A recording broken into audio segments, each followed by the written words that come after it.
A video has gone viral over the last week of a kind of gentleman releasing an adorable squirrel into the wild, which sounds extremely cute.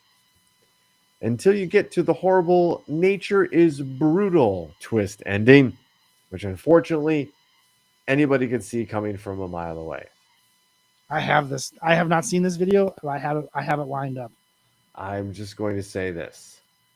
The man tenderly strokes the squirrel before setting it free, whilst a woman films. Look at the camera and say goodbye, Hoss. Go up the tree. Go up the tree. Look at the camera and say goodbye to Hoss. Going up the tree. There you go. There you go. Going up that tree. There you go.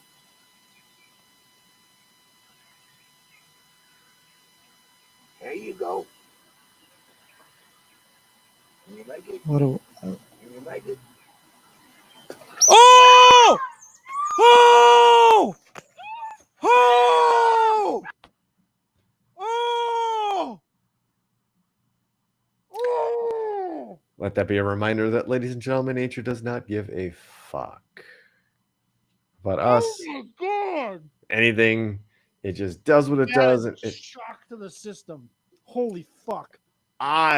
When I first was reading the article and expecting something awful at the end of the video, thought that thing was going to jump on his face and like claw at his eye. I thought like maybe like an eagle or something was going to come and like snatch it off the tree or something. I thought it was going to be a bird. No, it was their tabby cat. Oh shit. You're welcome. Fucking awful. That is totally that dude is heartbroken. Yeah. Well, why? I don't know, because it's what we do here on Topic Thunder.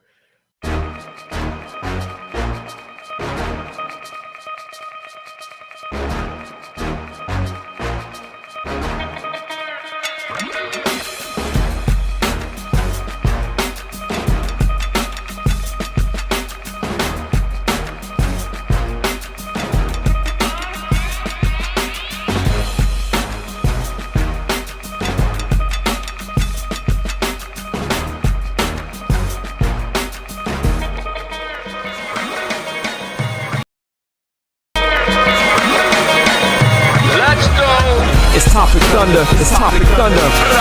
Just acknowledging knowledge with no scholarships. It's Topic Thunder, it's Topic Thunder. Breaking everything down, tech to politics. It's Topic Thunder, it's Topic Thunder. We don't tell you what you want, we just give you what you need. It's Topic Thunder, it's Topic Thunder. News, brews, and views from these Chi-Town streets. Topic Thunder.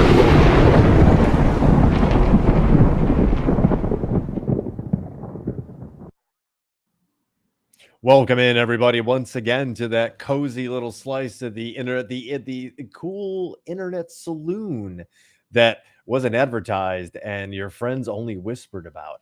This is Topic Thunder. That's Ben. I'm Brooks, and welcome in, ladies and gentlemen. Saw in the advertisement that we said Sunday night. Yeah, every once in a while it becomes a Monday night, and it's cool because we're free flowing here. Like when we got shit to do on Sundays, because like you and I, let's be honest, breaking down the fourth wall here, we both have full-time jobs. We set aside time typically on Sunday evenings to try to do this thing, but sometimes other shit comes up, and sometimes it's last minute. Sometimes somebody's sick. Sometimes we got something going on, and it's just easier to say, "Hey, man, you want to just kick this to Monday night?" And so sometimes we're here on Monday nights as well. And then sometimes the news gods gift us when we delay the show, which we're going to get to. Boy. Wow. We got lucky. Sometimes you luck into the top story being handed to you because you were a day late. Yes, 100%. Going to be great. So again, welcome to Topic Thunder, ladies and gentlemen. You can find us on Instagram at Topic Thunder Podcast. You can find us on Twitch, Topic Thunder Podcast. Hey, if you just click the links that we're going to be sharing now, we have a link tree that I've underutilized. I mean, we've underutilized here, and you go to our link tree now. You can find the individual streams because we're on Twitch, we're on YouTube, like all the cool people. So you can find us there. That link tree is going to be thrown around. If you just go to link tree, I believe it's just Topic Thunder Podcast. You can check us out. We occasionally post stories, and I think we've had some monumental energy here going on in the office lately. There's been a lot of movement, and this isn't just smoke anymore now. Like, let's just say there are things recorded, things on tape, like. Yes. And it's a matter of oh, hey, thanks, that's they're spider plants. They make a lot of oxygen. They recycle air. It's really healthy to have spider plants in your house. Thank you, Hayden. I think he's also talking about the cool apartment buildings and like the high rise kind of look. Your background is way cooler than mine. I will say that.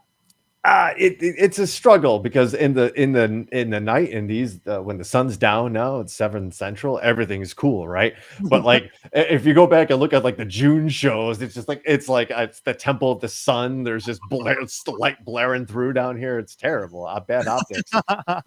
Hayden is not a big plant guy. Who knew that? You don't have to do anything. Seriously, no. Oh, come on, Mr. Delta HX, like the hates plants. Come on.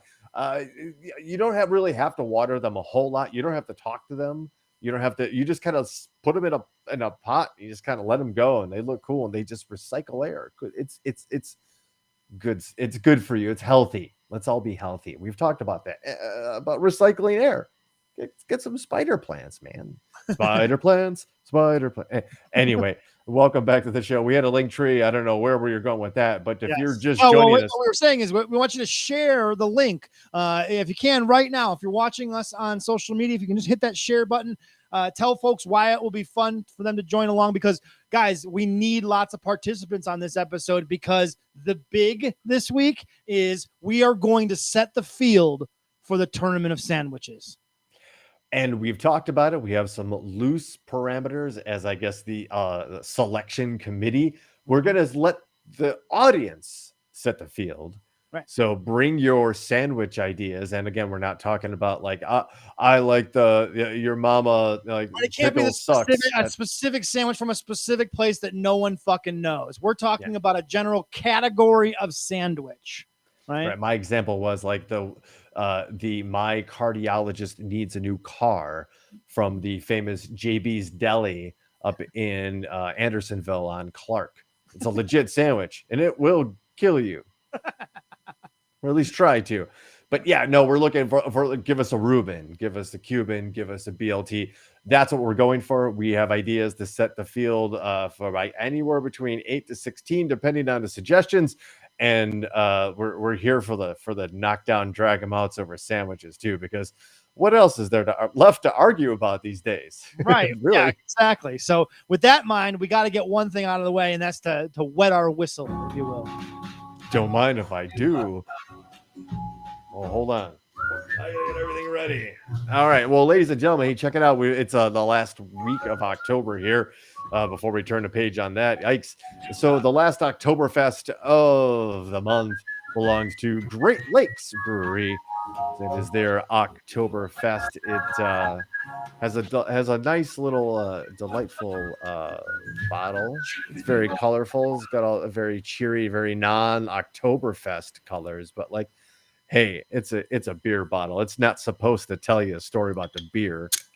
Maybe it does, because I do like those beers that have zombies and like skulls and unicorns and ninjas. Mm-hmm. Okay, all right, guilty. So where does this one categorize? Because we've talked about there's lagers, there's an ale, there's always something that you're chasing after. There's always a different brew of this. What would this be? This is a lager, but is a kind of like I call it Oktoberfest. So it's somewhere between this is going to be poor of me, and I'm sure the beer aficionados, the real ones out there, are going to yell at me for this, but it's somewhere between like a Blue Moon and a Budweiser. Okay. And I don't mean you pour like no, but that's a way for people to generalize that aren't maybe beer aficionados to get an idea of what you're talking about. Because for me, who's not a big beer guy, I've had Blue Moon, I've had Budweiser, so I can gauge what you're talking about now. it's somewhere, it sits somewhere in there that there's a wheat component to it that doesn't necessarily, like, you don't find in like the IPAs that I like. So it's a little bit more of the Blue Moony, but it's not so citrusy and fruity, because it definitely is a heavier beer. Mm-hmm. But we're not talking like a stout where you're like, it's a beer for a meal kind of deal. So Gotcha. cheers, ladies and gentlemen. Indeed. So let's see it. I'm going to drink my black cherry flavored sparkling water that has allowed me to stop drinking soda for the most part.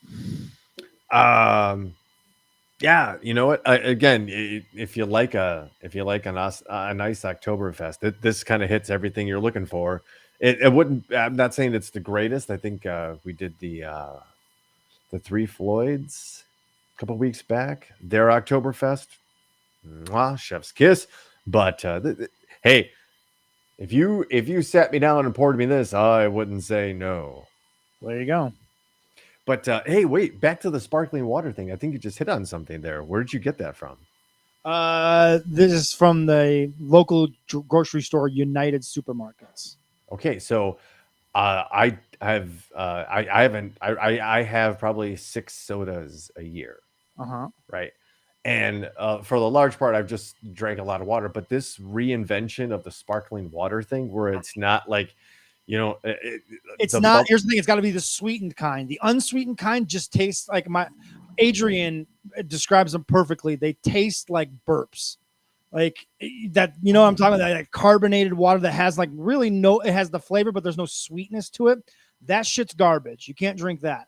This is the sweetened version, but it's got 0 calories, 0 sugar. Obviously uses the artificial bullshit, but it replaces there you go. She's watching staticky fruit burps. Exactly. And if we had a show name, that would definitely be the show name. It's a metal band too, by the way. Yeah, Liquid Death is a great sparkling water. But yes, sparkling waters have allowed me to I still have a soda every now and then. In fact, I had one today because Coca-Cola has a cherry vanilla out right now that is very good.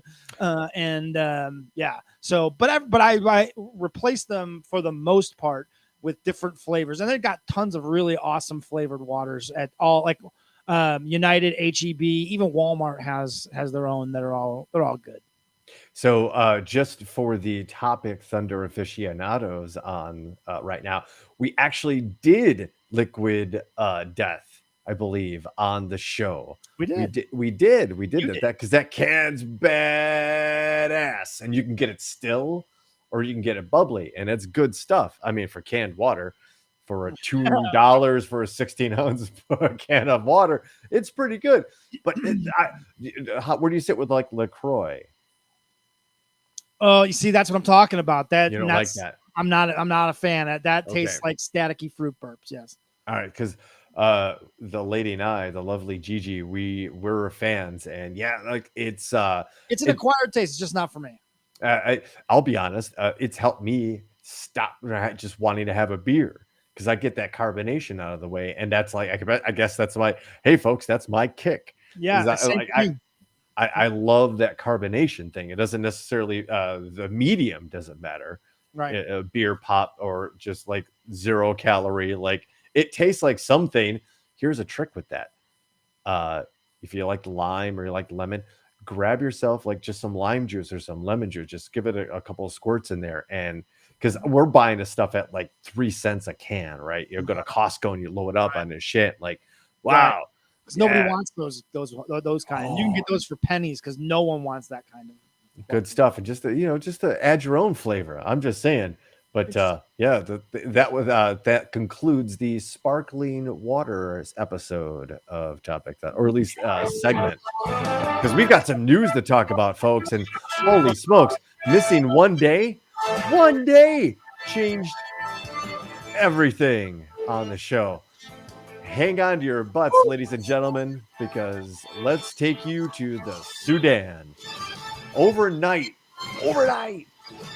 the military takes power in a coup and arrests the prime minister. We're gonna go to the AP story from 31 minutes ago, Cairo. Sudan's military seized power Monday, dissolving the transitional government hours after troops arrested the prime minister, and thousands flooded the streets to protest the coup that threatened the country's shaky progress towards democracy.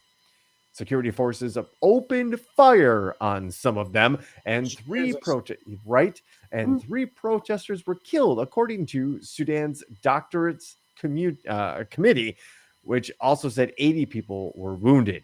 The takeover, which drew condemnation from the United Nations, the United States, and the European Union, comes more than 2 years after protesters forced the ouster of longtime autocrat Omar al-Bashir, and just weeks before the military was supposed to hand the leadership of the council that runs the country over to the civilians. I'm sure that was not a coincidence, the timing. And it wasn't. Oh man, was it the Dominican? Oh, forgive me. When was it that the military or commandos just like bum rush the presidential palace? Oh, just months ago, like this. Yeah, it happens so often now that it's hard to keep track of them all. I used to be able to. Yeah, there's there's always a Middle Eastern country or a South American country. Bolivia. Was it Bolivia? Haiti. Haiti. Thank you, baby. Thank you. Which is why everyone from that country is fleeing to the southern border and trying to get into our country to escape the madness that has been going on in Haiti. Because not only did they have an earthquake that destroyed like half the continent or half the country, they then also had a very corrupt leader that got ousted, very militarily, I believe, as well. It sounds weird, right? Because that never happens in other countries. We're gonna later on, and this is what they call a tease in the business. We're going to talk about how close we were to something very similar possibly happening here, and the real possibility of it happening again in the not too far off future. Yep. But let's move on after that tease. I want to kind of rub your belly a little bit here and maybe get a little dander going. Oh, you know how to rile me up. Ladies and gentlemen, this is from our good friends at CNBC. The wealthiest 10% of all Americans own a record 89% of United States stocks. That's big deal. 10% own, let's just make it easy, 90% of the stock market. So when you hear the pushback from people that are like, oh, taxes on Wall Street, that you're only hurting the people's 401ks and the middle class people that have their money in the stock market for retirement. No, because as you see, it's most of the stock market is owned by a very few people. People like us that are buying stocks on Robinhood are a very small percentage of the people that of the amount of shares that are available. We own a very, very small percentage. And Hayden makes a great point here. Stocks are for boomers anyway. Crypto all the way. And crypto is kind of what the stock market used to be. And it was you put something in because you believe in that thing, and you just let it go up the way it increases, the way it naturally does. In the stock market, man, if you spend 2 seconds trying to follow the stock market, you can see that there are people that are manipulating it on a daily basis. Why? Because 10% of Americans own 89% of it. So when you own the overwhelming majority of the stock market, well, guess what? You can manipulate things just by buying and selling a stock, or in a large chunk. You can manipulate. You can You could set up stop losses that will put up basically walls that will keep a stock price from going over a certain stock price for that day, because you have a bet that it's not going to go over that amount in that day. And I say a bet, but there's that's what it is. Let's get out of the way. Let's get this out of the way. The stock market, you are gambling. Like 100%. on our level. We're not talking about this 10%. On our level, it's bellying it up to the table and gambling like with the odds for the most part in your favor. But you got to watch out for those like intergenerational crashes, right? And, well, here's the other thing about that too. And baby, lock the deadbolt before I say this, okay? Just make sure everything's locked up, okay? Because I don't know what's going to happen after I say this. That 10%, ladies and gentlemen, they intentionally crashed the stock market and then buy all those stocks back dirt cheap and don't give a fuck that you lost your retirement. I've seen it 3 times I'm a level 45 human being right now. And I've seen this happen, this game 3 times, where we've seen this horrible stock market crash. And then if you pay attention later on, you start finding out who was buying back all those stocks and who did what to crash those stocks. Yep. So, because you're exactly right, Brooks. And it goes back to the story, and I want to bring it back up on the screen. Right here in the middle, the top 1% gained over $6.5 trillion in corporate equity and mutual fund wealth during the pandemic. That's only been what, 2 That's centuries? Not even 2 years. A year and a half. Not even a full 2 years. What? And they've gained only $6.5 trillion, and it's only the top 1%. Guys, the game. If you don't see how this has to be reformed in a major way, and don't buy into the scare tactic bullshit of this is going to hurt your 401k, because that's not the type of taxes that they're talking about levying. People like Elizabeth Warren and Bernie Sanders, when they propose taxes on Wall Street, they're taxing on transactions. So why? Because these major corporate hedge funds and these major mutual funds are trading so often that your 401k isn't being traded that much in a sense of how much manipulation is going on, behind the scenes.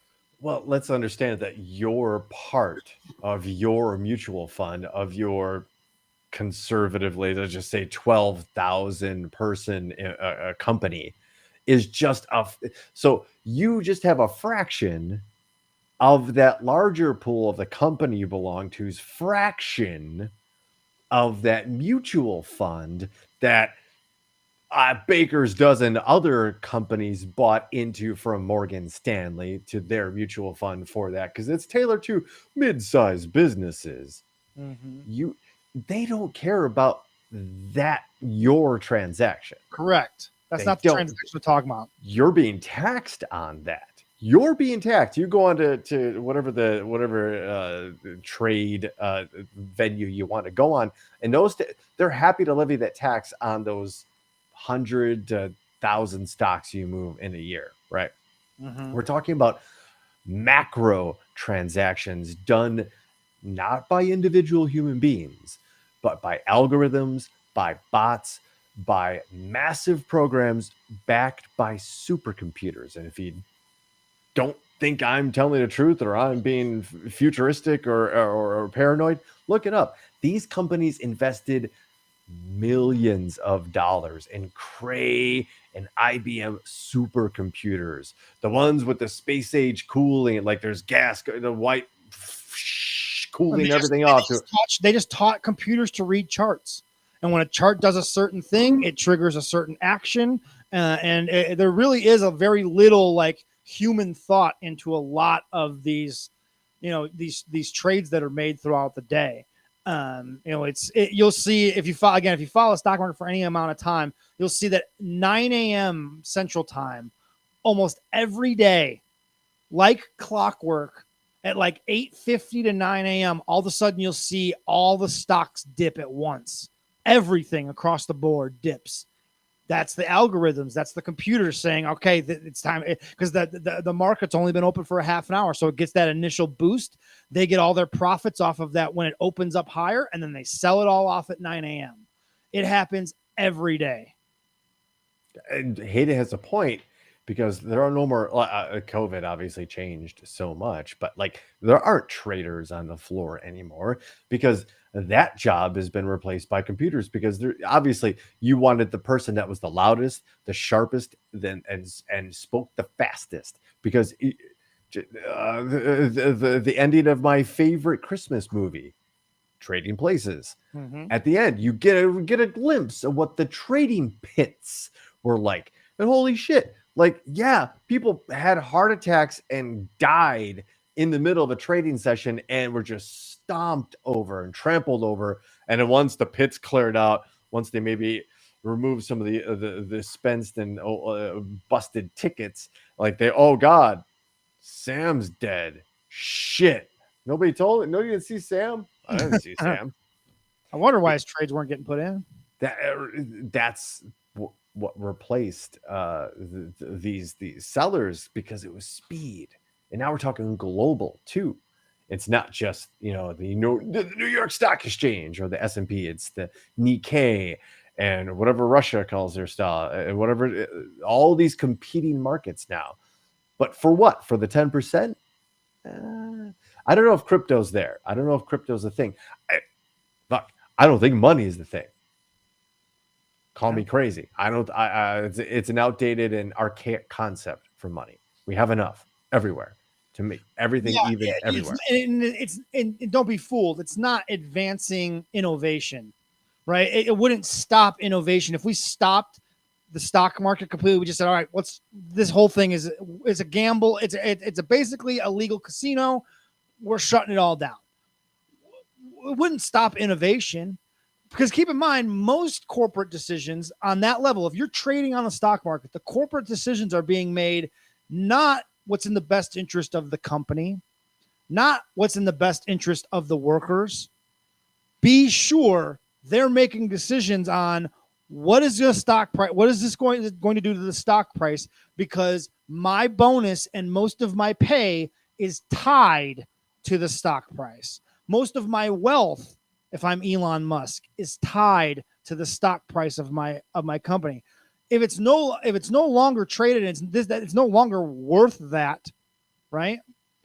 Elon Musk has a lot less wealth because he's not liquid as wealthy as on paper he is. Just look at any business, right? What would you do if you had a business? Would you cater to the person that owned 89% of what you were buying or what you were producing? Or would you cater to that 11% that was buying something from you or you were producing something for? Right. It's a no-brainer. That's just the simple logic behind it, right? Mm-hmm.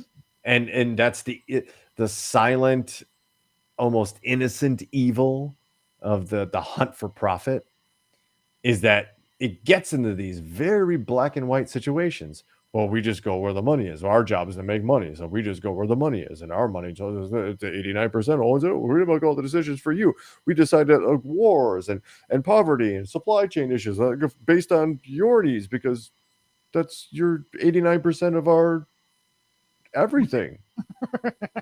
Right. You can't argue that point. You can't. It needs a major overhaul, but to be honest with you, I agree with you. It needs to just be done away with. There's a better way.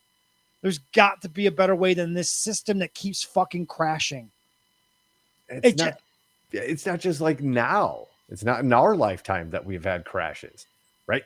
There's the 20s. There's economic depression throughout the entire use of money, and maybe before the concept of money there was. But keep in mind, go ahead. No, I was just gonna say, but before, I don't have any knowledge of what happened before the concept of money. All I know is my history with the concept of money. Kind of sucks. We could be doing so much more. Right. And keep in mind, this economy that is based around this stock market, it crashed in the 1920s. What you talk about, it's crashed numerous times, but it also has been propped up by laws that have been written to protect it, and bailouts for companies that have failed on major levels. And of course, back in the 70s, they created credit cards because the system was failing, because people didn't have enough money to buy the goods that people had to sell because it was overpriced and people weren't getting paid enough. But in order to not have to pay people more, they convinced the banks, why don't you give out these credit cards to people and they'll borrow money from you at a high interest rate, and then you'll just collect the interest on those cards, and that will be a new avenue for the bank business. And the banks went, fuck yeah, let's fucking do that. And how many credit cards since the 1970s? Like, everybody has credit cards. The idea of a credit card is insane. Why should you ever buy something that you cannot afford? At this point now, I'm saying at the beginning. Selfishly, now it's for the points. Right. I'm gonna put the points on there because I've got the money. That's right, okay. and to help your credit score, right? Which if you is want to buy ridiculous too. Right. I mean, the whole thing was set up to prop up an economic system that was absolutely broken. And credit cards were a Band-Aid that got it from the 1970s basically to today. We're in the late stages of this whole experiment with the economy, this capitalist, stock market tied experiment. I really think so much pressure is being put on the system, and it's only going to get worse. The housing market is going to crash again sooner than later, and probably worse than we've ever seen in our lives. Right. And at the same time, we're about to evict millions of people and basically ruin their credit and their renting or home buying ability. There's a lot of things being stacked on top of each other at this point, where the economy, this economy as we know it, it cannot survive. Our children will not. It will have to change in my son's lifetime, I believe. Let's hope so. But it of course, change is painful. And I guess to kind of wrap this up, and we'll cleanse our palate in just a second here. I guess, like, we've tried it like this for so long. Right. And where's it gotten us all? Is anything appreciably better than it was 100 years ago? Definitely. Probably not. No. Do we have cooler, fancier things? Yes. Fine. Cool. Sure. But that's from going from the horse-drawn carriage to the train, to like the individual horse to the car. That's inevitable. But as far as like how we manage our society and manage the inventory of our people, making sure everybody has everything they need as far as the basic needs of a society, that should be our next step. But I guess that I'm just a dreamer. Make sure you lock the doors, baby. So I promised a palate cleanser. Boy, have I got one for you. Let's, ladies and gentlemen, let's talk hot dog etiquette. Okay. There are, if you're not from the Chicagoland area, and if you're not, come on down and stop on by. It's a cool city. We take our hot dogs very seriously here. More seriously than we should, yes. Oh yeah, for a tubular meat that's not really made of what you think it is. Yes, we take it way too seriously. But what as it is and what isn't allowed to be on one. Oh, I hate this conversation. You're riling me up now. I guess that we could have. I don't know if this article goes into whether a hot dog is a sandwich or not. It's an argument. I thought that was kismet. I thought you did that on purpose, that you had this story. No. This was going to happen regardless of what we were doing for the big. Before this was already saved in the appropriate file folder. We will get into it. That is going to be like topic 1 or 2 that we need to clear up before when we're setting the ground rules for this thing. Is a hot dog a sandwich? Is a gyro a sandwich? Is a taco a sandwich? All right, let's drag that. Another tease. Hang out because that tournament of sandwiches is real and it's happening. But I found hot-dog.org. And that belongs to the National Hot Dog and Sausage Council. And they have a do's and don'ts regarding hot dog etiquette. And I thought we'd just go over the list and kind of throw them out and see what everybody says.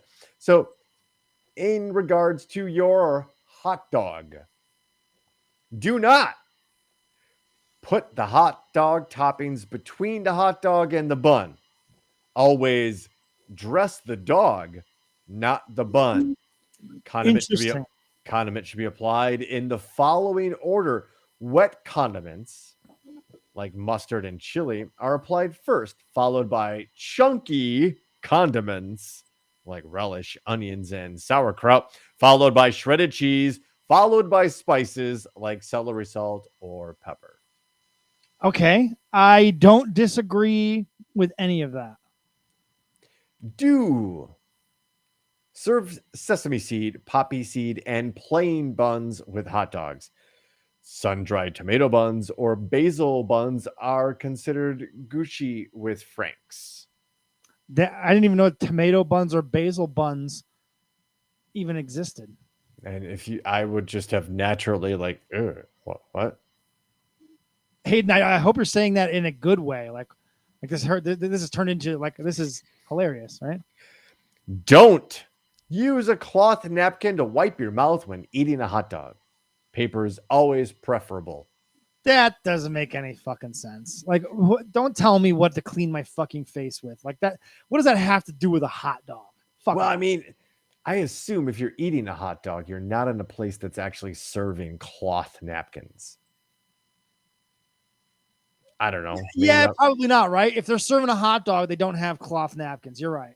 I'm just saying they probably got like any decent joint would, maybe just the spindle with the paper towels on the table. I don't know, because you're gonna have some wings, or you never know where the night's gonna go. Sure. This next one's a no-brainer. Do eat the hot dog on buns with your hands. Utensils should never touch a hot dog on a bun. That's insane. Yes. I've never seen someone do that, and I don't know exactly how I would react if I saw someone do that. Like full hot dog on the bun, and then they knife and fork it. Like, so that's weird. Now we're talking like that Seinfeld episode where George saw that he was working for the Yankees, and one of the other Yankees employees was eating a chocolate bar with a knife and a fork. And so obviously George started doing it, and everybody like that. Okay, that's all right. Here's an episode. Here's $18 million. Right. But I'm with Hayden on this. If I saw someone using a fork and knife on a hot dog, I'd have to slap them. Like, what are you doing? You're ruining it for everybody. You know this is ruining it. You kind of have to like lean in on them and be like, "Are you? Did you just come here? Somebody's played an awful trick on you. Don't ever do that. Don't ever do that here. Please stop doing that. You're gonna have to stop. You're making everyone uncomfortable. Please stop doing everyone. Do use paper plates to serve hot dogs. Everyday dishes are acceptable. China is a no-no. Of course. Come on. All right. Don't take more than 5 bites to finish a hot dog. For a foot-long wiener, 7 bites are acceptable. When I think about it now, if it's past 3, I think you're doing it wrong. If you need more than 3 bites to eat a hot dog, you're doing it wrong. No, I can see 3 to 5 because the way I like it, like I say, I just tell whoever is making me this wonderful piece of heaven, I say drag it through the garden. So give me everything. I want all the peppers. I want the pickle. I want the tomatoes. I want all of it. Right. That takes some time. I could see 3 to 5 being an acceptable okay. If range. It's a fully loaded hot dog, like a true Chicago style with all of it, it is pretty massive. So maybe I'll give you 4. I'm just saying, like, is that do we count bites like oh god, like some of the bun came out and the pepper came out and there's I don't know, you get a nice sauerkraut thing going on and like you just I don't know, I have some leniency here, but I understand like if it's just a dude, you're at the ball game and it's just a dude walking around going hot dogs here, hot dog, like that hot dog. If you Correct. can't down that in 3 bites, You're fucking doing it wrong. Sorry. Yeah, you're wrong. You're right. I don't say you're wrong on a lot when it comes to food, but that you're wrong about. Just saying. A foot long. Oh no. Jeez. Oh boy. Here she goes. Yes. There she is. Hello. Hi. How you doing? All right. You were ranting while that was up on the screen. Yeah, well, hi. A little after party. Oh, anyway. Also, I think we'll kind of breeze through all these because there's some stuff I want to talk about. Don't leave bites of your bun on the plate. Oh, here's the one. This next one right here. Don't use ketchup on your hot dog after age of 18. I hate this argument. What? Ketchup tastes good on a hot dog. I don't give a shit if I'm 18, if I'm 40, if I'm 7, if I'm 800 years old. I want my hot dog one way with pickles and fucking mustard and ketchup. Don't fuck with me about this. I want ketchup on my fucking hot dog. Well, ladies and gentlemen, that's it for Topic Thunder. We had a good run. It's been nice. I don't want to sound like that kind of pretentious Chicago guy. Like, hey, you can't put that ketchup on a hot dog. What are you talking about there? I hate that. Oh, I hate it so much. But I don't like it. I personally don't like. I've had it. That's one thing. If you don't like it, that's fine. But to tell other people they're not allowed by some fucking dumb rule that some hot dog stand in Chicago made up and it somehow spread all over Chicago, it makes no fucking sense. Look, my friend. This is Chicago. This is the home of Abe Froman. He's the Sausage King. You can't go against what the Sausage King says. It's Chicago. It's the way. This is the way. It's the Chicago way. Hey, I'm not like Biz. Biz says ketchup is good on everything, and I disagree with that. Like, if you put ketchup on eggs, I think we're gonna have to fight. Oh, see, now I would. Okay, so what kind of eggs? Because I'll scrambled eggs, any kind of eggs, really. No, because sometimes on depending on what kind of like omelet you get a little ketchup. Could go a long way there. But I'm also not a huge salsa or a Tabasco or some sort of. If I'm going to do that on an omelet, I'm going to go with something spicier. Frankly, show us spiraling out of control. We are on a food kick like you wouldn't believe. Yeah, we're all going to be fat by the end of this episode. Unlike the folks that are probably going to be serving a lot of time in jail soon. And folks, that's what we call a transition after a palate cleanser. Late last night, as the eyelids were getting heavy and the options on television were getting dim, a news story broke from Rolling Stone, which you might say like, it's Rolling Stone. They've had Mick Jagger on their cover 36 times. You're probably right.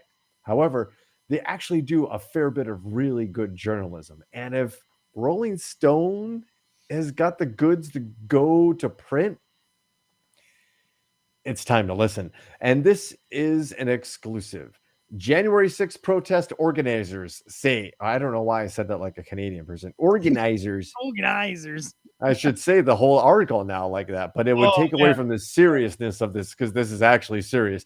January 6th protest organizers say they participated in dozens of planning meetings with members of Congress and White House staff. That is the smoking gun, ladies and gentlemen. We're going to tie a couple things together here, but first let's continue with this story.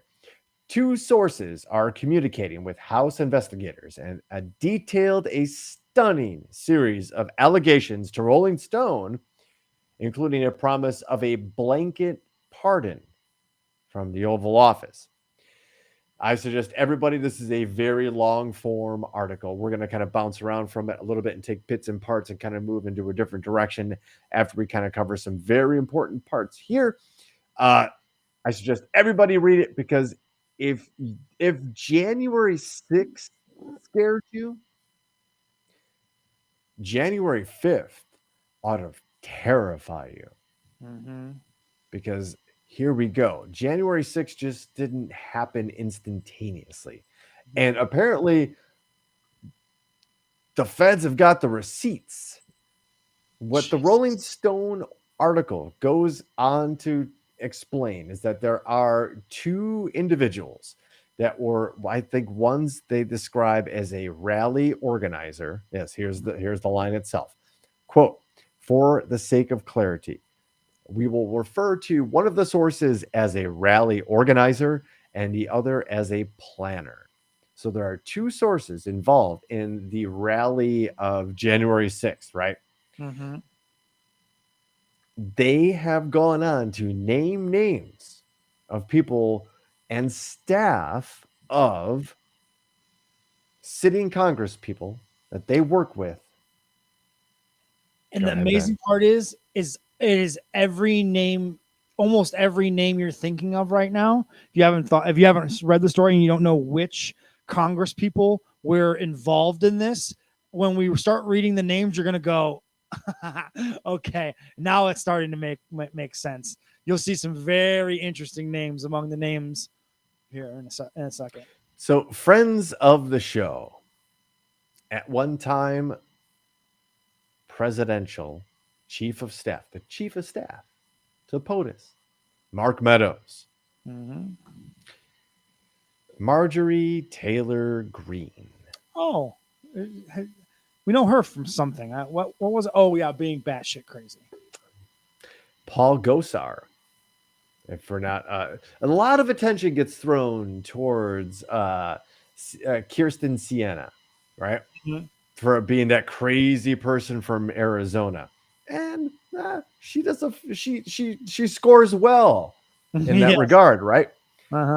If you don't know who Paul Gosar is, Republican of Arizona, just based on two of them alone, you'd be like, yeah, they don't need two senators. They should lose one.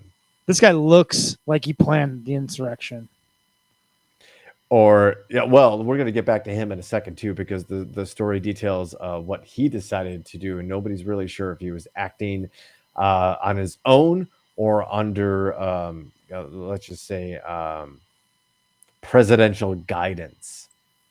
So, representative from Alaska, no, that's Alabama, sorry. Mo Brooks, no relation. Just for the record, the last time I said no relation in terms to a last name on this show became the Lost Show. Which, yeah. Do you remember when we had the very first guest, which was the very last guest? Yes. Oops. You skipped over one. Hilarious. Oh no, for a very good reason. We're gonna circle back to that one. Again, friend of the show and internet superhero Madison Cawthorn. Yes. Representative. Also serial rapist, but whatever.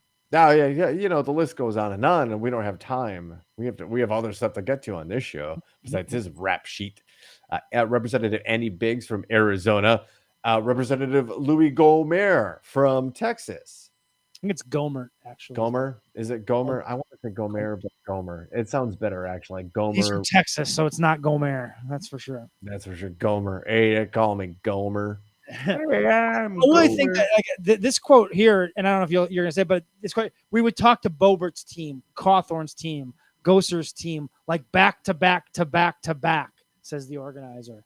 Yeah, and the name he just mentioned, one Lauren Boebert, Republican out of Colorado, the one that was hired directly from a talent agency, which we showed you earlier in a previous episode. Also, the illegitimate daughter of one half of the Midnight Express, Stan Lane. And whose husband has been charged and accused of showing his genitals to underage girls. Yes. She didn't. She never graduated high school either. She got her. Yeah, okay, so I don't get into that kind of thing, right? Like, okay, fine, like, Whatever. all You right. maybe had a good idea, a good reason for it. Still.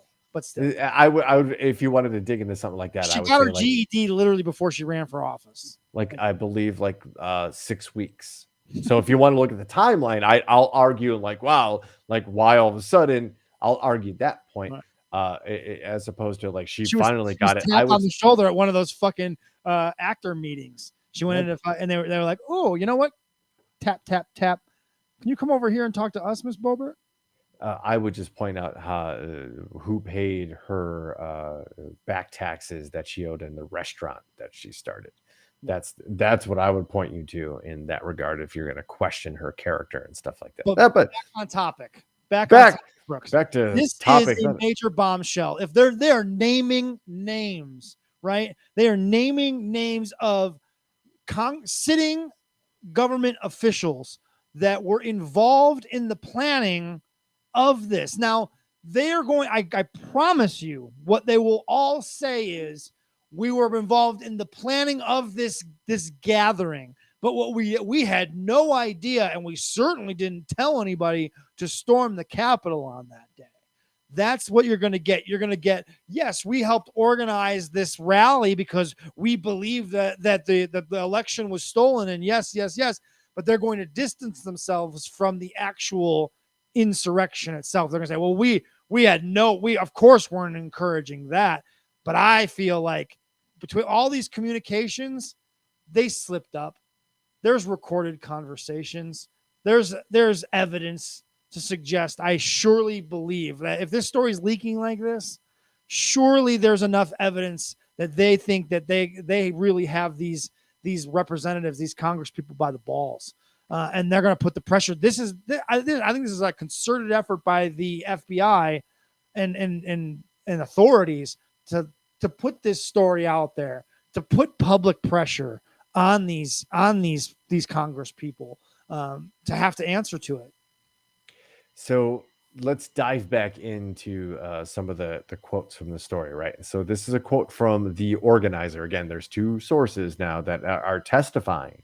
And actually, these sources have said that they're willing to testify publicly, which, if you haven't paid attention to the temperature in the country right now, kind of puts you in a little bit of physical danger. This is a quote from the organizer.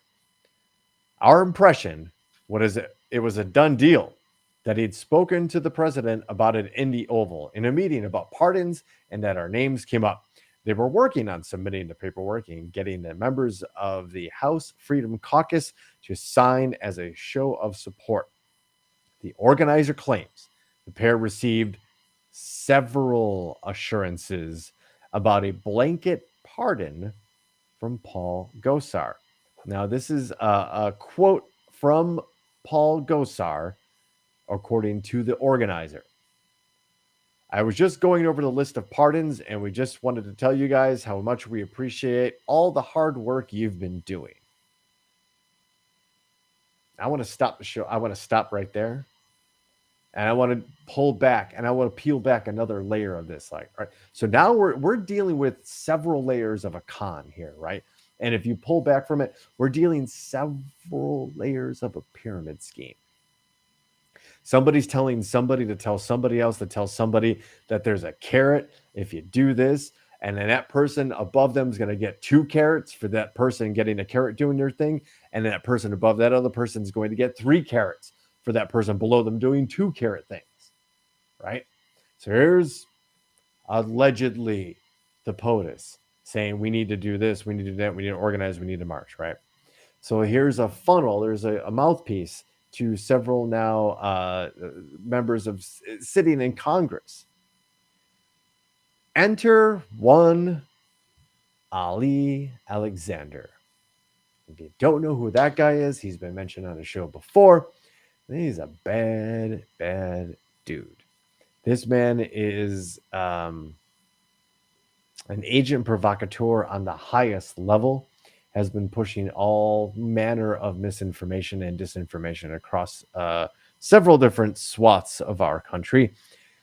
And apparently the gripe and the reason these two sources flipped It was because Ali and a very militant edge of this protest entered in and silently became a part of it under the cover of all these other permits and all these other events that were going on.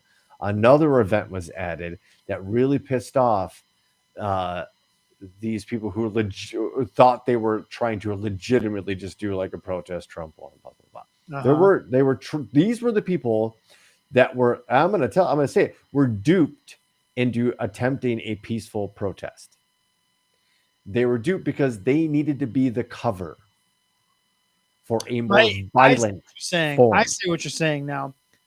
They needed real event organizers to really rally lots of people that maybe weren't in on the plan to be there as the cover. And then all of a sudden we're all just an amalgamous group of like-minded people with Trump stuff, wearing Trump hats and carrying signs and wearing Carhartt jackets and fucking army fatigues and all kinds of shit. We're just blending right in. I see what you're saying. Like there was some real, like, it wasn't all nefarious. Like every person that attended those rallies was not in on the scheme.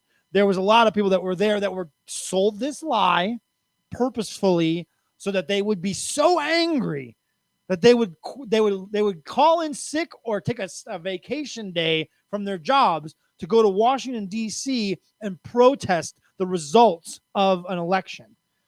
It's an amazing plot. It is an amazing plot that he told us the plot before it even happened, and we still all fell for it. This is a quote from the organizer. Democrats used tactics to disrupt their political opposition in ways that frankly were completely unacceptable. Hold on. Hear this out.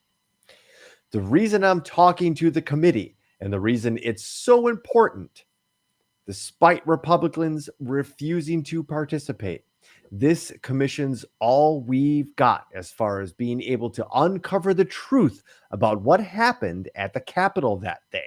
It's clear that a lot of bad actors set out to cause chaos. They made us all look like shit. The breaking point for me was when Trump starts talking about walking to the Capitol. The organizer says, I was like, let's get the fuck out of here. The planner says, I do feel abandoned by Trump. I actually feel pretty pissed off about it, and I'm pissed at him. The organizer offers an even more succinct assessment when they asked what they would say to Trump. What the fuck? The organizer said. It goes on to detail another person that we'll get to in just a second. But folks, I mentioned this particular article months and months and months ago, and I gave a caveat that I'm not entirely sure of this person's sources. As part of that Rolling Stone investigation, and also a report and an article done by the Washington Post, one Seth Abramson, who's written 3 books on the totality of the corruption behind the Trump, Russia, oligarch, mafia, and big business campaign against American democracy, was basically proven right. I'm going to read you this article again, just go over some of the highlights of this. And this is again dated February 6th. Seth Abramson on his Substack, which is, I guess, only one of 3 people who's ever reached 10,000 subscriptions on Substack. Just saying. Confirmed meeting. Some background. I apologize. January 6th, all of this terrible stuff happens as we watch it happen on the capital of this nation, right? January 5th, there was a literal war room convened. And we're going to go over some of the names again in this war room, right? Donald Trump Jr., Eric Trump, Michael Flynn, Peter Navarro, Corey Lewandowski, David Bossie. He's the 2016 Trump deputy campaign manager. Adam Piper, Executive Director, Republican Attorney General Association. Tommy Tuberville, United States Senator. Charles H. Webster, Republican gubernatorial candidate from Nebraska. Rudy Giuliani, Kimberly Guilfoyle, Mike Lindell, Daniel Beck, an unnamed U.S. Senator, another unnamed U.S. Senator, Phil Waldron, Doyle Beck, and some names you might know, Sidney Powell, an unnamed son of Jair Bolsonaro, who's the president of Brazil, Mm-hmm. Ali Alexander, Alex Jones, Steve Bannon. All got together on the night before this terrible, terrible thing happened, which now we have proof that there was some sort of a coup within a coup, I guess you could say. That there were people out there organizing under the belief that they weren't going to move from their one spot and their platform. They're just going to shout their nonsense out into the wind and let them vent and kind of go home. But another group swooped in and did some pretty nefarious things. And that's when you started dealing with the Oath Keepers and the 1AP. If you don't know who the 1AP is the First Amendment Praetorian. It's another militia style organization and basically filled with ex-cops and ex-military. You start dealing with the 3 percenters. You start dealing with the Boogaloo Boys. And those are the people that are marching up the steps of the Capitol with arms on shoulders, walking in clear formation in matching gear, and that were quite literally out to murder Mike Pence, Nancy Pelosi, and any other basic Democrat they could get their hands on. Right. That's not a joke. That's not hyperbole. There were people there to murder other people. Why do you bring zip ties into a building? Right. There was a noose that was brought because they were going to kidnap and hang Mike Pence on the steps of the Capitol for treason. And that was going to allow Donald Trump to somehow stay president and overturn the election results.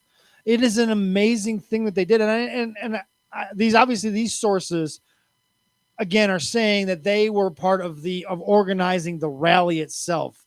The good you say good meaning, relative term within this group. They weren't there to charge the Capitol, right? They weren't there to cause violence. They were just there to express their support for this idea that the election was stolen from Donald Trump. And it was hijacked.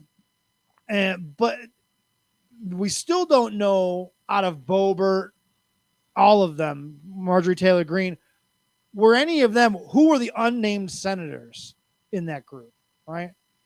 And were these Congress people that were contacted by these rally organizers, were they involved in that part, in the really dark aspect of it? So it'd be interesting to find out as we go along. And there's more to this, where this is just the one layer of the onion, so to speak. So let me just leave you with this before we move on. And I've got another palate cleanser before we chomp down on some sandwiches. Let's circle back to Miss Lauren Boebert. On that day, January 6th, 2021, at 1:18 p.m., Lauren Boebert tweets, I'm looking at her Twitter right now, quote, "The speaker has been removed from the chambers," end quote.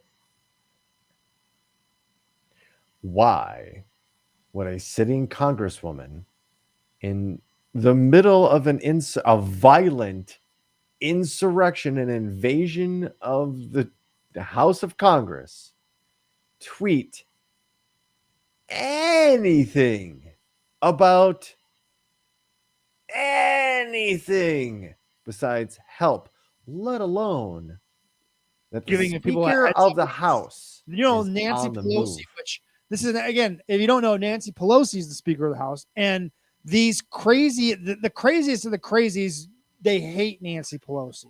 So you're tweeting out that as a message, as a heads up.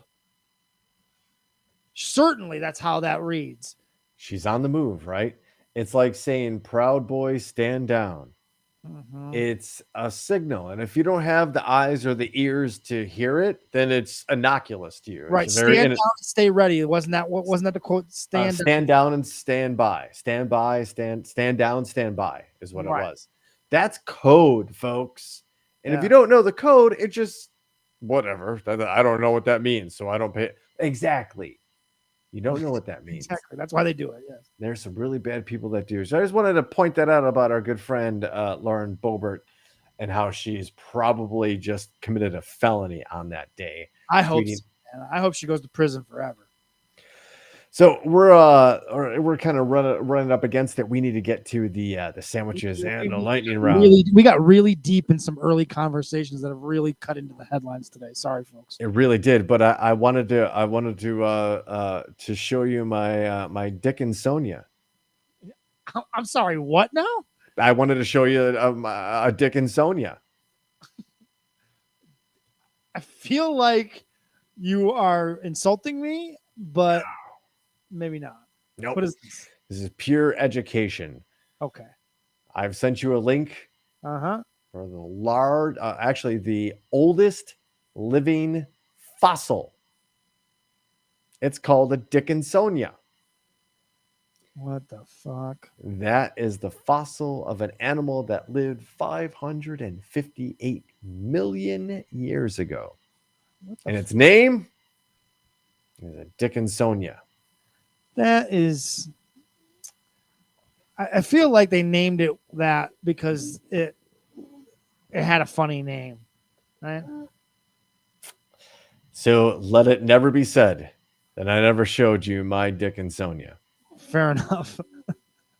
All right. So without further ado, the main event, which you all came here for, not the lightning round tonight, because the main event of tonight is we are setting the field for the tournament of sandwiches right here. We're going to set it up. We're going to set the terms. We're going to also gotta have the March Madness music. All right, The tournament music. it's our tournament music. Yes. Okay, so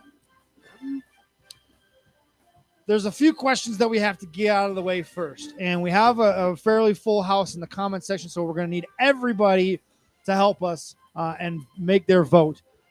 So the first question that we have to put up for vote is a hot dog a sandwich?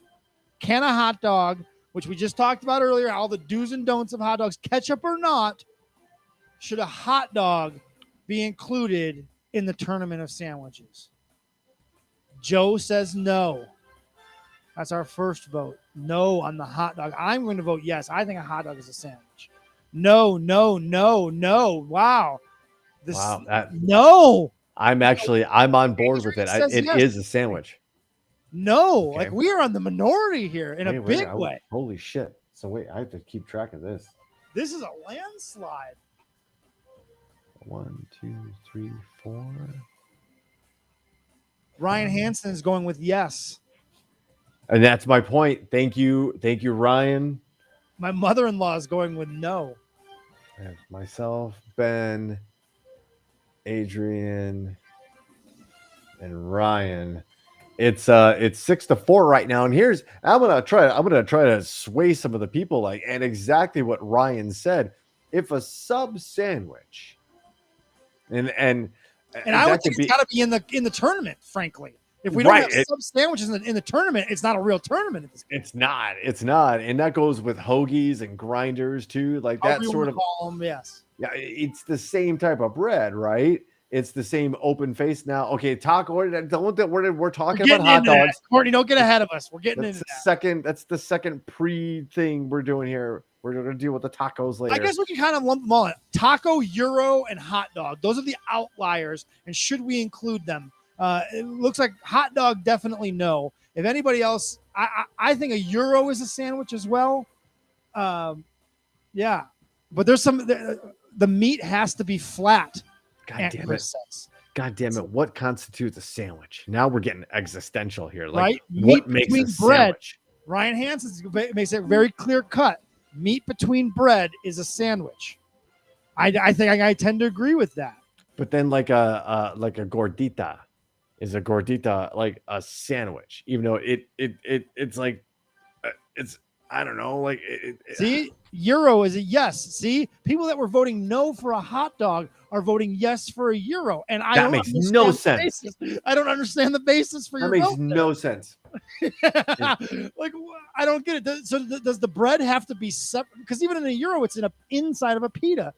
Like, at least if I let the hot dog sit on its own, it's going to remain like semi-closed and at least enclosing most of the meat, which a sandwich is supposed to do, right? If you put a gyro down on a plate, it's just going to it's going to lay there like a lazy fuck. Like, is that a sandwich? Does the meat have to be enclosed by the bread? Yes, and here's the thing that's coming up often in the comment section now: the meat having to be flat, so you can't have tubular meat. So sausages and bratwursts and those types of things, those wouldn't be. If the meat is tubular, it cannot be a sandwich. And that is an interesting take on that. That is, and now okay, Is a torta a sandwich, right? Because it's ground beef or it's yes. Okay, ladies and gentlemen, it's definitely a sandwich. If you ever needed to know why government doesn't work, we just did it. Social experiment. Like, we can't figure this out. Like, how can we solve a budget? If you call it a sandwich, then it's a sandwich. Aunt Chris says. If you call it something else, then it's not a sandwich. You know, that's a very simple way of putting it too. The most Chicago thing ever. Like, if you call it a sandwich, it's a sandwich. Okay. Hayden says if the assembly instructions are different from a standard sandwich, it's not a sandwich. It's interesting. So as the voting stands, I believe hot dogs and tubular meat is going to be banned. Joe's in on the 2 separate pieces of bread. Okay, so that's a thing, right? I guess that's a thing. But so then that sub sandwich. Sub sandwich doesn't qualify then, right? Right, that Italian sandwich. That. Man, this is deep, guys. But we got to figure this out. The tubular meat thing like makes sense, right? That conveniently eliminates at least the argument for everything but a gyro. Correct, because you still have the shaved meat. It's inside that. A torta, yes, because even though the meat is either ground meat or chopped up pork or something, it's still a flat sandwich. Is it on the Subway menu? There you go. If it's not on the Subway menu, it's not a sandwich. But I can't go into a Subway and ask for a Reuben. Okay, Ryan brings up another one. Chicago folks, what about a beef and Italian sausage combo? Is an Italian beef by the 2 pieces of bread rule? An Italian beef is not a sandwich. And can we even have this tournament if an Italian beef is not one of the competitors? Let me tell you something, my friend. As I live and breathe here in the city of Chicago, the city of big shoulders, the second city. Let me tell you what. The combination of Italian beef and Italian sausage is not a sandwich. It has transcended all forms of food, and it's just been known as a combo. That's all it is. It's achieved a level of transcendence. It's off the table. Man, that is disappointing because an Italian beef. No, it's everything. Know how it couldn't be in the tournament. It would win the tournament. I'm just trying to. I don't know about win the tournament. Come on. Honestly, if I was like a betting man, I think like grilled cheese or something. It's gonna like just something like something some off one off. Like you can't argue against a grilled cheese. So when a grilled cheese goes up against like say a Reuben or like a pastrami on rye or something like that, it's gonna be like most people are like just grilled cheese. I don't know. Fuck. All right. So, all right. We're in Hot a dog is weird out. spot right now. We're in a weird Tubular spot meat. All right, I think we're making it official. The hot dog is out. Which, if the hot dog is out, that means all tubular meat has to be out of the competition. A bratwurst, a sausage, those are out. We have to just say those are not going to be included in the tournament. A sandwich has to include flat bread or some sort of flat bread kind of thing with our flat meat, I should say. Excuse me. Flat meat and 2 pieces of bread, right? 2 separate pieces of bread, which then also takes the sub sandwich and anything like that out of this competition. It has to be a sandwich, which I think helps us narrow this down a little bit. It's a different discussion. This is a terrible discussion because now I'm hungry. Right. But it is one thing to say, like you do have like a two pieces of bread together as opposed to a sub. But like, man, like ruling out a sub sandwich and that the sub bread, that loaf, an Italian loaf, whatever it is, that it takes a lot off the table too. It really does. It takes a number of things off the table.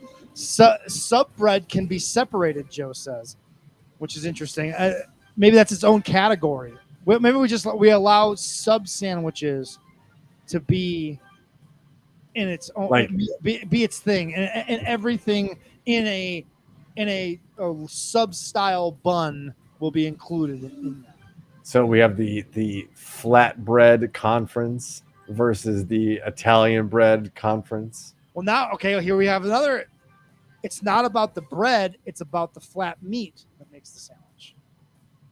So you can put flat meat inside of a sub roll, and it's still that would make it a sandwich. So is it about the meat or the bread or the both? I mean, you can make any sandwich out of any bread, right? Okay, let's put it up for a vote to the crowd right now. What is most important? Meat, bread, or both? Give us not both. No both. Meat or bread. Meat or bread is the okay. It's got to okay. Meat or bread has to be your choice. What is most important when it comes to a vote? We've now, this is how government works. We've now gone to committee, and now we're trying to figure out a sub vote before we make our final vote about what's a fucking sandwich. Right. Again, this is how government works, folks. All right, Angela is voting for meat. Joe is voting for bread. Yeah, she is. My mother-in-law is voting for flat meat. Just tubular meat needs to be out now. Yes. Tubular meats are out. Meats are out. That's another 2 meats votes.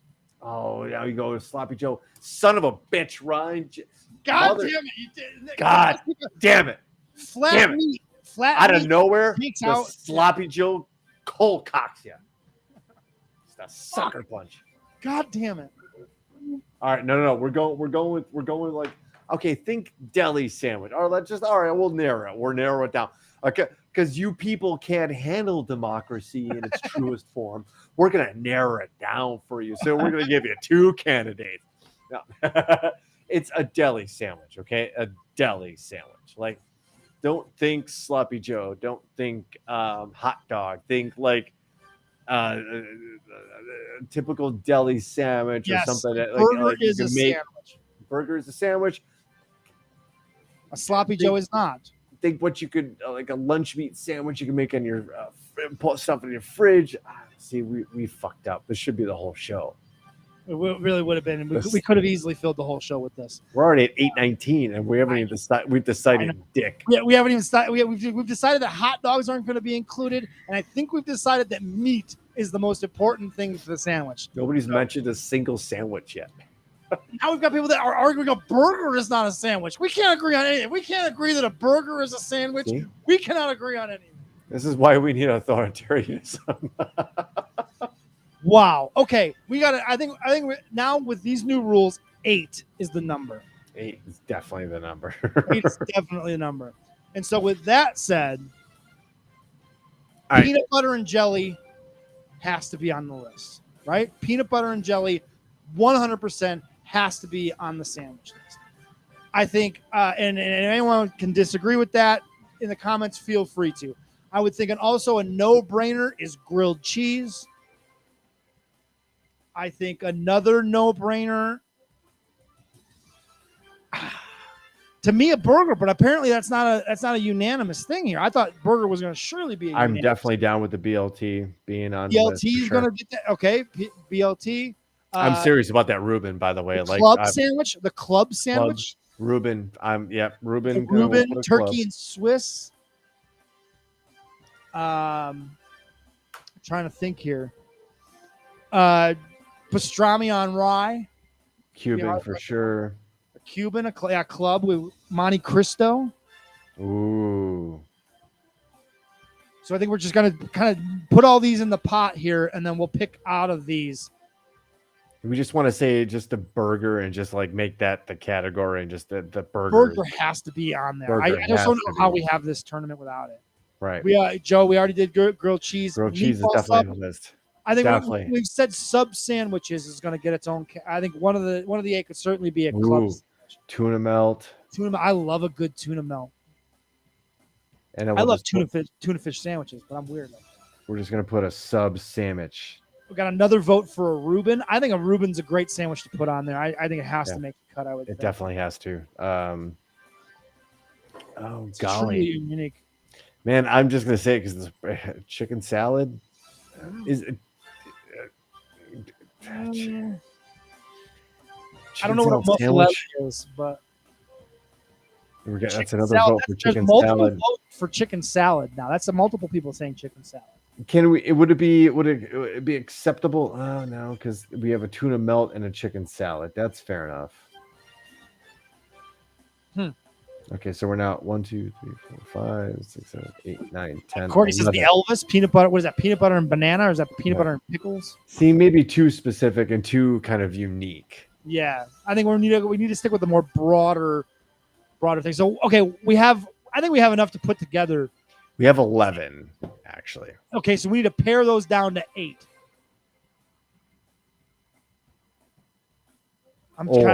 Some more are pouring in.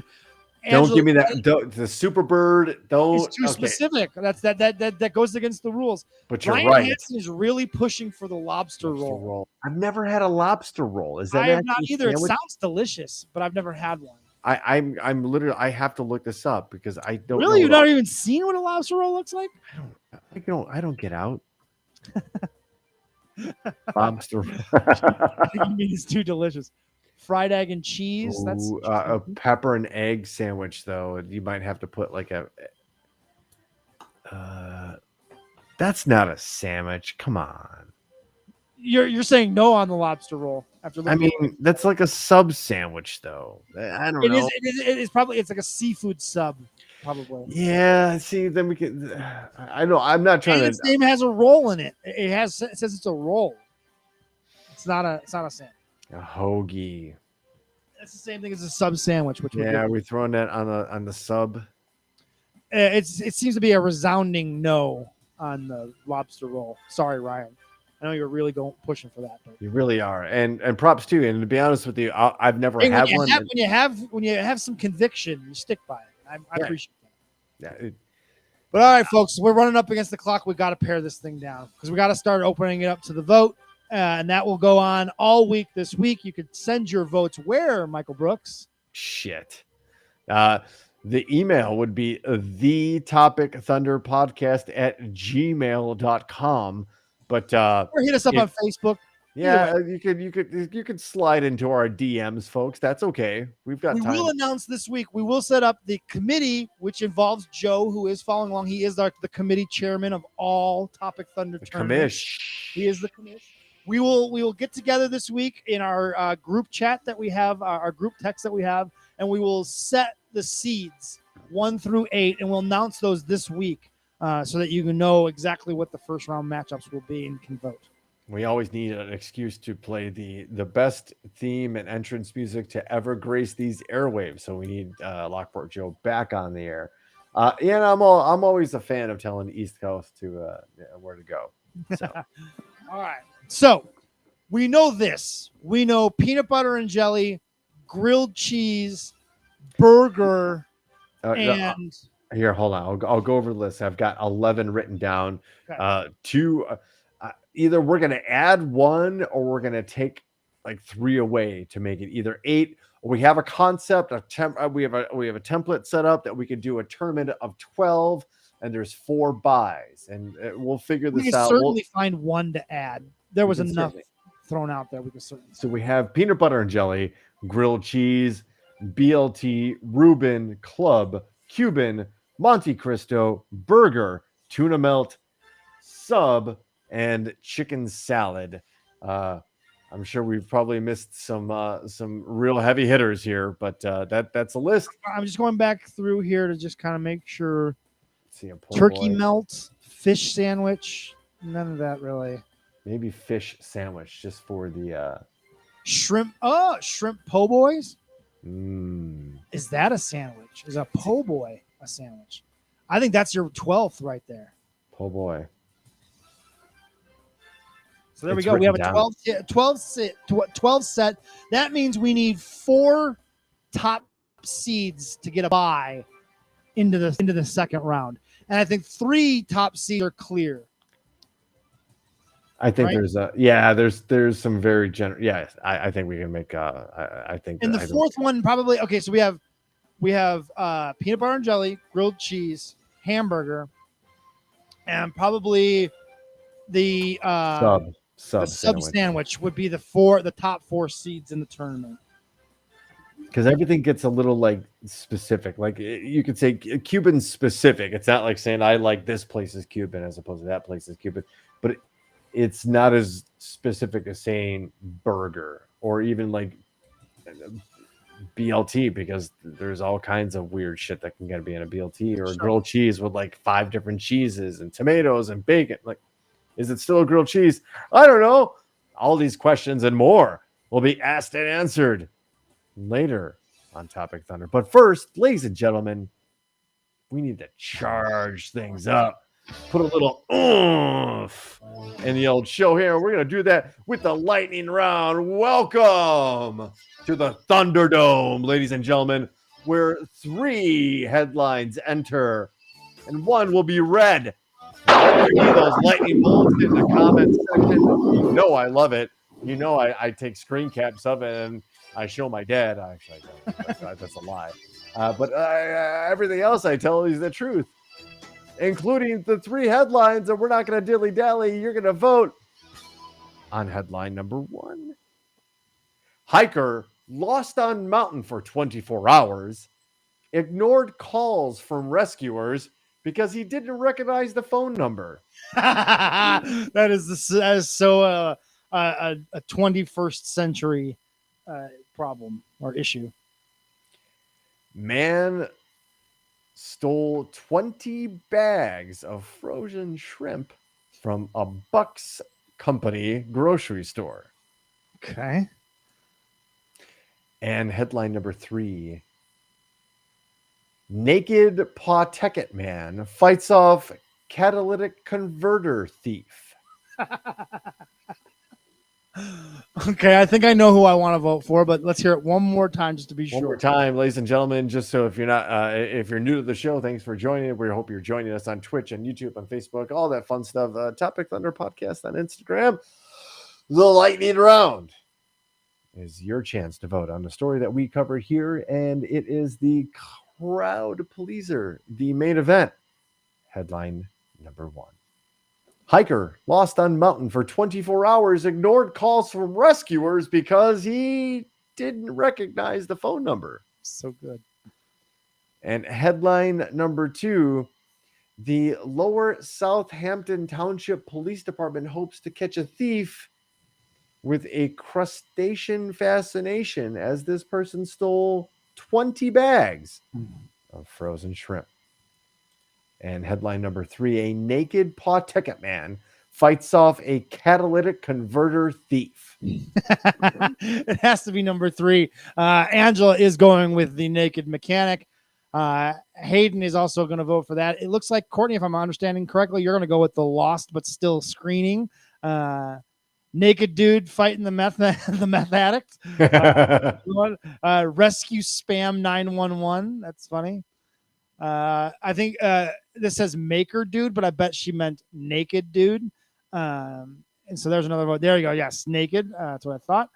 So it looks like the naked number 3 Biz is going for number 3. We know Biz hangs out the whole show just for the lightning round. Like you may get a comment here or there from Biz along the way, but you could be goddamn sure that guy gets his vote in for the lightning round every week. I love it. Thank you, Biz. Look, less is more, and you got to know when to show up, right? Yes, the man's a performer, the man's an artist, and power to him. I think we have a winner, ladies and gentlemen, and it is headline number 3 from WJAR.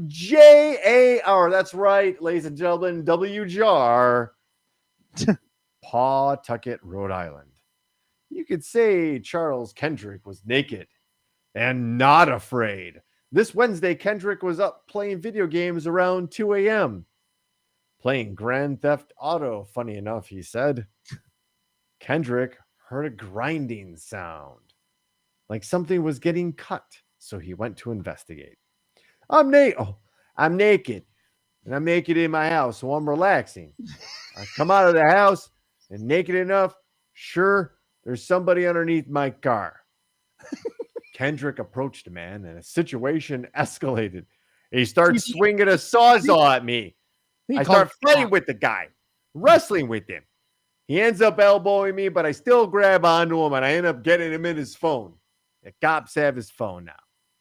The thief stole Kendrick's catalytic converter. Like, who has a car that has a catalytic converter these days? I don't know. I don't think that's. I think you're burying the headline. The dude, like Courtney pointed out, was playing GTA naked. Right? How do you relax that? Yeah. How do you settle into playing video games with your dick and balls just hanging out everywhere? I don't get it. Apparently, the catalytic converters sell at scrap yards for up to $180. You need that meth. I don't think he was expecting to get caught, and I don't think he was expecting to get caught by someone naked. I guarantee you that I wasn't the first one of the night, but I guarantee you it was his last. That was Mr. Kendrick, or at least a loose approximation of what we thought he would sound like at this late hour. Unbelievable. Yeah, Biz points out they have platinum in the catalytic converter. I remember catalytic converters for a long time. They've been a thing where they get stolen off of cars. Yes, it's a big thing because they're easy to get off of the car. Apparently, again with just like a hacksaw, you can just hacksaw it off because it's just 2 tubes and it's this piece. It's like probably like that. It's like a thin kind of. I think the lead is that this dude was swinging a sawzall, and this other guy, this naked dude, like still went at him. Like, you're swinging a power tool meant to cut metal. What are the odds, though? What are the odds that the naked dude playing GTA was probably fucked up on some drugs himself? What are the odds it may have been meth? Himself, exactly, right? Ironic. It seems to me that the naked dude playing video games happened to catch another fucked up drug addict doing something to his car, and then 2 fucked up drug addicts fought, one being naked and hilarious, the other one with a power tool. Another one with a power tool, and meth is a hell of a drug, kids. Not once, not ever, ladies and gentlemen. You can't. It's one of those ones that you're like, oh, I'm going to try it. You don't just try meth. You don't just get to try it and see how it goes. You either do it or you don't. And I'm firmly in the terms in the don't do it team. It's funny you mention it because, like, as we wrap the show up, ladies and gentlemen, I'm getting like the 3-year anniversary or 5-year anniversary of like the crocodile thing that was going on my Facebook. Like, everybody was like, it was the bad fentanyl and the bad heroin. It was the crocodile thing, like that. Yeah, people are injecting it, and all of a sudden, like, half their like thigh is gone. Jesus, good times. Anyway, on that note, ladies and gentlemen, you've been listening, watching, participating with the one and only Topic Thunder. Thank you all so much for participating tonight. It was everything I hoped it would be. Everyone was participating, and we had a great time. We really enjoy what we do, and we hope that comes across on the other side of the internet connection here, because Topic Thunder is fun for us. We hope it's fun for you. So thanks for, like Ben said, participating and joining us. We have a tournament, ladies and gentlemen. We have a tournament to get to. So as we'll roll out the graphics and stuff like that as the selection committee makes their final decisions. So you can join us as always, usually every Sunday night, but as life sometimes happens, Monday Thunder's not a bad thing. We're on Twitch, we're on Facebook, we're on YouTube. Just search Topic Thunder Podcast and you'll find us. And there are changes coming soon. Ben, do we have a trailer part coming soon? I don't know, but we got Craig Pitbull Pittman. Ah! Rapapa!